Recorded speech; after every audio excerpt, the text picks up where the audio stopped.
people also start working in that style, right? And there is problems that will come. Now, taking that as the pointers that you have Yeah. mentioned, what would be the biggest misconception about women communication styles in leadership? How do we look at shifting the whole narrative on how the communication styles in leadership women should follow or women should look at? The smallest bit, like I know one of the leaders that I'm working with currently, her, there's a lot of sorry, oh sorry, I think I wasn't meant to do this, but I did. Hey, sorry, but I don't agree with what you are saying. A lot of sorry, which comes from very low self-esteem, which comes from, oh my god, I dare not disagree with you, but I really want to express, so I'm sorry. So there's so much of sorry. And how about, like, do you really feel sorry? Do you really want to feel sorry for expressing yourself? She said no. Probably every woman would say, no, this is how I feel.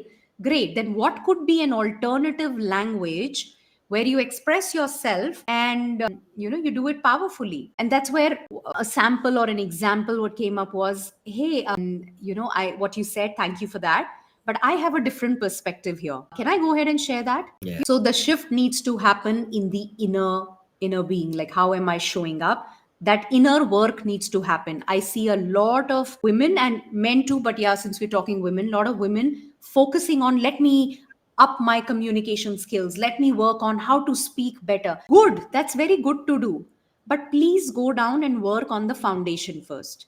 You may get the best skill set when it comes to communication, but if you feel very low about yourself, there's no way it's going to help you. So first, the work needs to happen on building that up. What is my belief system? Because that's going to define me. What's the thought process? That's going to define me, right? And the other thing, when it comes to, let's say, leadership, women leadership in professional spaces and all, own your voice and own your vision. The women Mm. have such beautiful visions, and I think the instant example, because every day I think I love cosmetics, so I go to Nika a lot, the Nika app.